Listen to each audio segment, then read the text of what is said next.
ನಮಸ್ಕಾರ, ಇವತ್ತಿನ ಇನ್ಸೈಡ್ ಸ್ಟೋರಿಗೆ ಸ್ವಾಗತ. ನಾನ್ ಶರ್ಮಿತಾ ಶೆಟ್ಟಿ. ಹಾನಗಲ್ ಉಪಕದನ, ರಾಜ್ಯ ಸರ್ಕಾರಕ್ಕೆ ಪಂಚಮಸಾಲಿ ಸಮುದಾಯದ ಬಿಸಿ. ಬೈ ಎಲೆಕ್ಷನ್ ನಲ್ಲಿ ಪಂಚಮಸಾಲಿ ಫೈಟ್.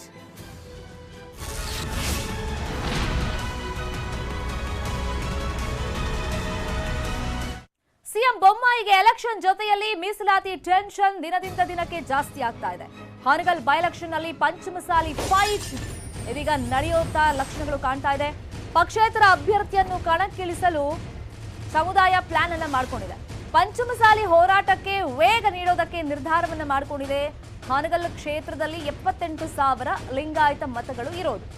ಇದರಲ್ಲಿ 60,000ಕ್ಕೂ ಹೆಚ್ಚು ಪಂಚಮಸಾಲಿ ಮತಗಳಿದೆ. ಈಗ ಪಂಚಮಸಾಲಿ ಅಭ್ಯರ್ಥಿಯನ್ನ ನಿಲ್ಲಿಸಬೇಕು, ಮೀಸಲಾತಿ ಹೋರಾಟಕ್ಕೆ ಒಂದು ಬಿಸಿಯನ್ನ ಮುಟ್ಟಿಸಬೇಕು ಅಂತಂದ್ರೆ ಇದೇ ಒಂದು ಅಸ್ತ್ರ ಅಂತ ಹೇಳ್ಬಿಟ್ಟು ಈಗ ಪಂಚಮಸಾಲಿ ಸಮುದಾಯದವರು ನಿರ್ಧಾರಕ್ಕೆ ಬಂದಿದ್ದಾರೆ. ಇದಕ್ಕೆ ಎಲ್ಲರ ಒಪ್ಪಿಗೆ ಇದೆಯಾ ಇಲ್ವಾ, ಏನು ಎತ್ತ, ಅದ್ರ ಬಗ್ಗೆ ಇನ್ನಷ್ಟೇ ಡಿಸಿಷನ್ ಆಗ್ಬೇಕು. ಬಟ್ ಒಂದು ಹಂತದ ಮಾತುಕತೆ ಈಗ ನಡೆದಿರೋಂಗೆ ಕಾಣ್ತಾ ಇದೆ. ವಚನಾನಂದ ಸ್ವಾಮೀಜಿ ನೇತೃತ್ವದಲ್ಲಿ ಮುಖಂಡರ ಸಭೆ ನಡೆದಿದೆ. ದಾವಣಗೆರೆ ಜಿಲ್ಲೆ ಹರಿಹರ ಪಂಚಮಸಾಲಿ ಪೀಠದಲ್ಲಿ ಈ ಸಭೆ ಆಗಿರೋದು. ಈಗ ನಮಗೆ 2A ಮೀಸಲಾತಿ ಬೇಕು ಅಂತ ಪಂಚಮಸಾಲಿಯವರು ಕೇಳ್ತಾ ಇದ್ದಾರೆ. ರಾಜಕೀಯ ಅಸ್ತ್ರವನ್ನ ಪ್ರಯೋಗ ಮಾಡೋದಕ್ಕೆ ಈಗ ನಿರ್ಧಾರಕ್ಕೆ ಬಂದಿದ್ದಾರೆ.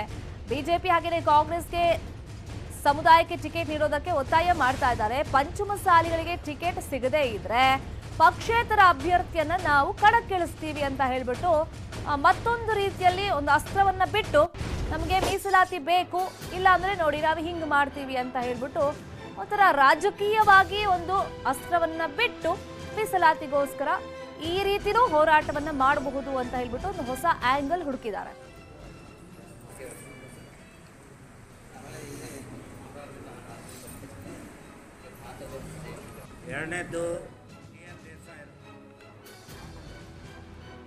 ಪಂಚಮಸಾಲಿ ರಾಜಕೀಯ ಹೆಂಗ್ ನಡೀತಾ ಇದೆ ಅಂದ್ರೆ ದಾವಣಗೆರೆ ಜಿಲ್ಲೆ ಹರಿಹರ ಪಂಚಮಸಾಲಿ ಪೀಠದಲ್ಲಿ ಒಂದು ಸಭೆ ಆಗಿದೆ.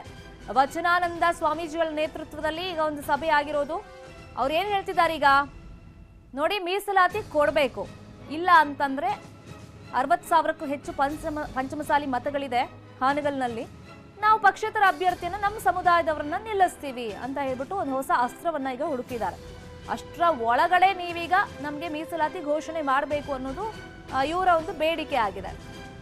ಪಂಚಮಸಾಲಿಗಳಿಗೆ ಟಿಕೆಟ್ ಕೊಡಬೇಕು ಅಂತ ಒತ್ತಾಯವನ್ನ ಮಾಡ್ತಾ ಇದ್ದಾರೆ. ಬಿಜೆಪಿ ಕಾಂಗ್ರೆಸ್ಗೆ ಎರಡೂ ಪಕ್ಷಗಳಿಗೂ ಕೂಡ ಈಗ ನಮ್ಮ ಸಮುದಾಯದವರಿಗೆ ಟಿಕೆಟ್ ಕೊಡಬೇಕು ಅನ್ನೋ ಒಂದು ಒತ್ತಡವನ್ನ ಹಾಕ್ತಾ ಇದ್ದಾರೆ. ಅದರ ಜೊತೆಯಲ್ಲಿ ಅಫ್ಕೋರ್ಸ್ ಕಳೆದ ಸಾಕಷ್ಟು ದಿನಗಳಿಂದ ಏನ್ ನಡೀತಾ ಇದೆ ಮೀಸಲಾತಿಗೋಸ್ಕರ ಹೋರಾಟ, ಸೊ ಆ ವಿಚಾರನೂ ಕೂಡ ಇಲ್ಲಿ ಪ್ರಸ್ತಾಪ ಆಗಿದೆ.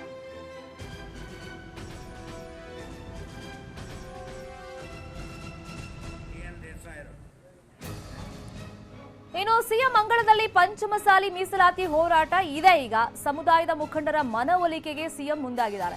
ಪಂಚಮಸಾಲಿ ಮುಖಂಡರ ಜೊತೆ ಸಿಎಂ ಬೊಮ್ಮಾಯಿ ಮಾತುಕತೆ ನಡೆಸೋದಕ್ಕೆ ಮುಂದಾಗಿದ್ದಾರೆ.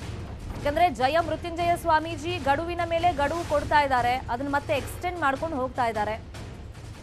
ಈಗ ಆಗ್ಲೇಬೇಕು ಅಂತ ಒಂದು ಒತ್ತಡವನ್ನ ಹಾಕ್ತಾ ಇದ್ದಾರೆ, ಮೀಸಲಾತಿ ನಮಗೆ ಕೊಡ್ಲೇಬೇಕು ಅಂತ. ಈಗ ಸಂಧಾನಕ್ಕೆ ಸಿಎಂ ಸರ್ಕಸ್ ಮಾಡ್ತಾ ಇದ್ದಾರೆ. ಮೀಸಲಾತಿ ಹೋರಾಟ ಒಂದ್ ಕಡೆ ನಡೀತಾ ಇದ್ರೆ ಇನ್ನೊಂದ್ ಕಡೆ ಸಮುದಾಯದ ಮುಖಂಡರ ಮನವೊಲಿಕೆ ಮಾಡೋದು, ಜಯ ಮೃತ್ಯುಂಜಯ ಸ್ವಾಮೀಜಿ ಜೊತೆ ಸಿಎಂ ಸಂಧಾನ ಮಾಡೋದಕ್ಕೆ ಪ್ರಯತ್ನಗಳನ್ನ ಪಡ್ತಾ ಇದ್ದಾರೆ. ಇನ್ನು ಸಮುದಾಯದ ವಿಜಯಾನಂದ ಕಾಶಪ್ಪನವರ್ ಉಪಸ್ಥಿತಿ ಇರ್ತಾರೆ. ಹೋರಾಟ ಕೈ ಬಿಡುವಂತೆ ಸಿಎಂ ಬೊಮ್ಮಾಯಿ ಸಂಧಾನ ಸಭೆಯನ್ನ ಮಾಡಬೇಕು ಅಂತ ಹೇಳ್ಬಿಟ್ಟು ಈಗ ಆ ತರದ ಪ್ರಯತ್ನಗಳು ಆಗ್ತಾ ಇದೆ.